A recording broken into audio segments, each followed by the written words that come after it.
What is going on, guys? Jason Burke here, Styles Clash for Life, coming at you on YouTube, and today I'm finally back with another segment called The Drive-In. I debuted this segment several months ago, but yet I haven't been to the movies in the last few months. So this is The Drive-In, where I review current films in theaters and give a spoiler kind of review on different movies.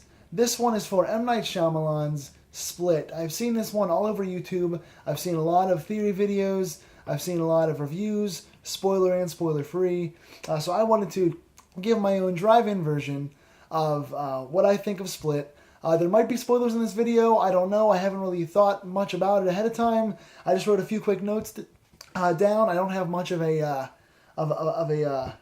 note taking here, so I'm not sure where this is going to go necessarily. So there might be spoilers ahead. So I'm going to go ahead and say there will be, just in case you haven't seen it. So if you didn't watch Split, pause this video, don't watch any further. Go watch the movie and come back if you want to see it. But talking real quickly today about Split. Not going to spend too much time on this, but I did see it 2 days ago. Friday night, I went out and saw the movie. And much like the reviews that I've seen on YouTube, I enjoyed it. I liked this movie. This was a good movie that could have been a great movie. I haven't been a big fan of M. Night Shyamalan after his last few films. Coming into this one, I was very scared. M. Night Shyamalan is very hit or miss. I love his original stuff, like Sixth Sense, and I think Signs is his as well. I like the original stuff. But he had a middle period where I didn't like anything he was doing there for a while. But he came back strong, I thought, last year with The Village, which I also reviewed, or not The Village, I'm sorry, The Visit. The Visit he did last year. I reviewed on my channel as well, so go back on this channel and check out my review of The Visit also. But I really enjoyed that one, and this preview looked really good. The idea of split personalities hasn't been delved into fully in a long time, and I thought Shyamalan's style could do really well with this. So despite not being his biggest fan in the middle there, I did like The Visit, and I thought this could be a good next movie for him. And I've got to say, two good ones in a row. I really enjoyed this. Overall, I like this movie a lot, start to finish. But again, I think there were some missed opportunities here. They could have taken this from being a good movie, which it was, to being a great movie, which it wasn't. So real quickly, just a few things. Essentially, the story follows this guy who abducts 3 girls in a car, takes them to a hideout where you start to see that he has a split personality where he actually has 23 characters that wind up being 24 characters at the end that he has in his split personalities that come out throughout the movie. And James McAvoy, the lead actor in this, is the show stealer. He's phenomenal. This, if nothing else, you've got to see this film as a character referential, as sort of a referendum, I should say, as sort of a character study for how actors should be able to switch in and out of characters, how to interiorize a character and really be able to expand themselves. James McAvoy goes from kind of a straight, brooding, kind of a quiet, demonstrative character to an older lady character that he plays. He goes into an English kind of a holier than thou, kind of an aristocratic English character. Then he goes into this little boy, kind of innocent, mentally challenged kind of a kid. He runs the gambit of these different characters that are extremes, and he plays each one so flawlessly and so well, and he transitions from one to the other at times, right back to back, and does it so well. If nothing else, this is sort of a great character study film. Sorry, I'm a little stuffy.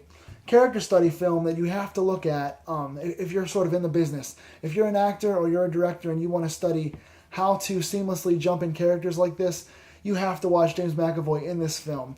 Major bright spot for him. His acting was spot on. It was intense. It was believable. Every character was good. I loved him in this movie. Anya Taylor-Joy as well. She was revered for her appearance in The Witch. I did not see The Witch, but all I heard about was how good she was. So I was excited to see her in this movie as Casey Cook, the main protagonist, the main girl that gets kidnapped. And she was great in this too. I liked her a lot. She played a good, silent, brooding, kind of outcast character who had the huntress background, who was able to hunt and had good abilities cognitively to know what's going on, studying what's around her, being a strong final girl. I liked her a lot in this film as well. Some more positives here. Camera shots. I enjoyed the camera work in this. The lighting was pretty good. I always love whenever movies have enclosed spaces when they confine their characters to a particular hotel or a particular house or a particular cemetery, whatever it is. I love when characters are confined to small spaces and forced to ratchet up the tension, kind of like a Saw or a early Night of the Living Dead kind of stuff. I love when things are impacted and everyone's forced to work together and kind of cognitively look around and see what they can do. I love small, closed-in environments like this. And the basements and the different rooms that McAvoy used for his captors was really cool. So I love the background. Lighting was very solid. Camera work was cool. I love the up and down the spiral staircase shots they used, showing the long staircases in the therapist's office. I love the shots of the libraries and the books they used. That was very, very scenic and very cool. I loved the outdoor forest shots when Anya Taylor-Joy's character was out there with her father and her uncle. I love seeing them in the woods, all the greenery, all the overhead forest.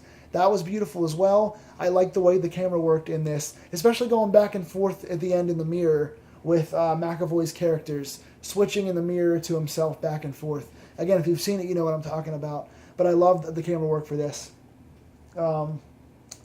Hedwig also, I put down for positives. Hedwig is a major positive. Of all the characters McAvoy plays in this, I love kind of the innocent child Hedwig character who's 8 years old in this. And I love the relationship between Anya Taylor-Joy and Hedwig. She sort of feels sorry for him and kind of manipulates him too because she knows he's the one she can reach the most and trying to escape this basement area they have her stuck in. I love that a lot. You see cuts back and forth in a few different things. You see Anya Taylor-Joy's character showing her background. She went out with her father and they taught her how to hunt, but the uncle winds up taking advantage of her. And sadly, big twist here, big spoiler. The uncle winds up raping her, taking her up behind trees and raping her and sexually abusing her and manipulating her not to say anything to her father, who winds up dying, and she winds up being in the care of her uncle. So you see where her struggle and her strength come from, which was a nice, cringeworthy, kind of sad character thing, but it worked in her favor later in the movie. It shows why she's so quiet. It shows why she's kind of an outcast, kind of would give herself attention, get herself in trouble to get away from the other kids later in the film. They talked about that as well. So she had a beautiful inner strength, and although this background story was cringy and kind of like yucky at times, I was kind of like, oh, the rape thing is kind of a touch and go, kind of a hard subject for me to watch. It did play in her character a lot, and the story was told well there. They showed her almost at one point, almost deciding to shoot her uncle, but deciding against it. So that was a nice thing. Negative-wise, the other backstories were not told well in this film. You did get a good story for Casey Cook and Anya Taylor-Joy, but you did not get a backstory for anybody else in this. The two best friend characters who were with her, captured together, had basically no story at all. They were just two mean girls who were in her class together. They had no background. They had no personal experiences you could tell into. They were just two typical teenage girls trying to be snotty and get out of their situation. I didn't like them at all. The acting wasn't great on either of their parts. No offense, but it wasn't great. And neither of them had any reason to be invested or care if they died. So they were just sort of background fodder. Missed opportunities and loose ends I have as the big negatives in this film. What could have made this, I said this was a good film and I enjoyed it. For 2 hours it flew by, but they didn't capitalize on giving us enough backstory besides Anya Taylor-Joy. They didn't explore her a whole lot beyond what I told you, but even more so, we don't know why James McAvoy became a split personality. We see his mother at one point yelling at him in a flashback. We don't see any more of the story with the parents or how he was abused or screamed at. We don't see what he went through to become this person. We don't see what his tribulations were and trials to make him into a crazy person who wants to abduct people. We don't see anything about him that connects him to this story besides being different characters. Again, the two background best friends have nothing.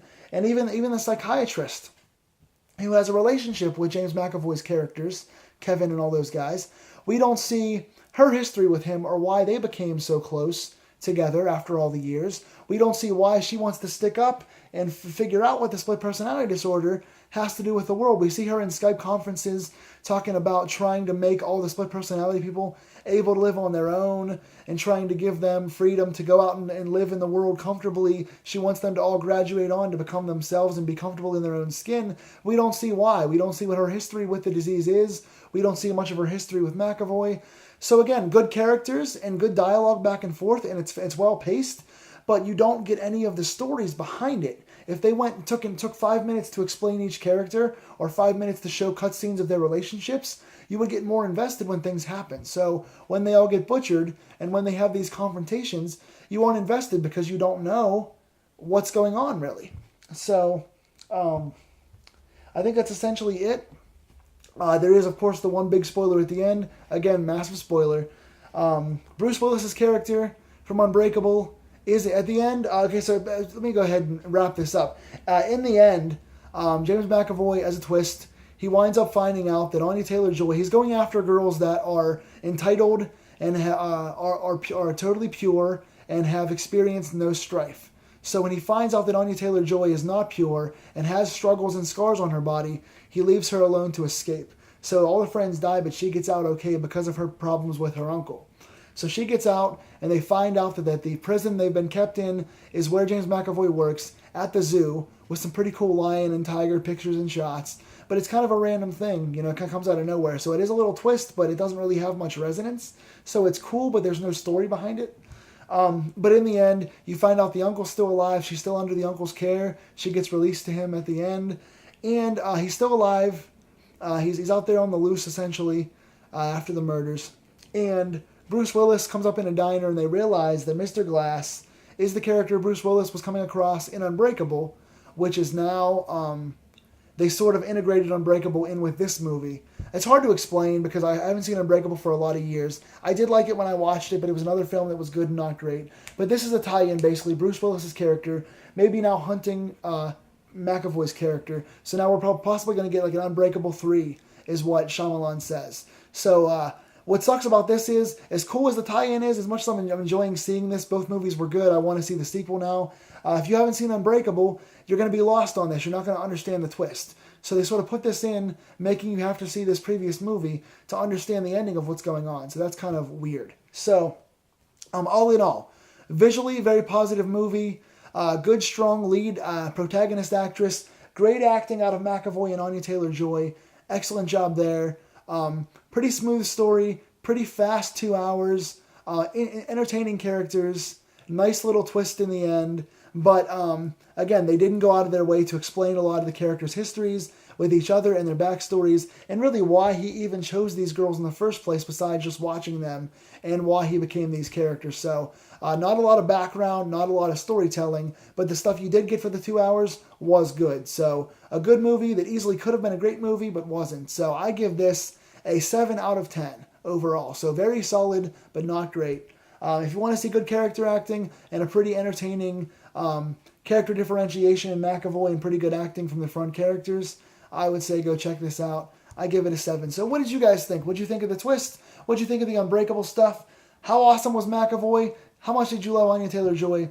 Tell me in the comments down below. And what other films should I review here on the Drive-In, guys? Let me know in the comments, and we'll talk about this movie, Split, which I did enjoy. So sorry if I was running too fast through things or rambling. There was a lot to cover and a lot of nuances and stuff that I wanted to get in before my camera died. So again, tell me in the comments what you guys thought about this. And until next time, guys, this has been The Drive-In. I'm Jason Burke. Dim the lights, lock your doors, stay scared, and enjoy the movies. I'll see y'all soon.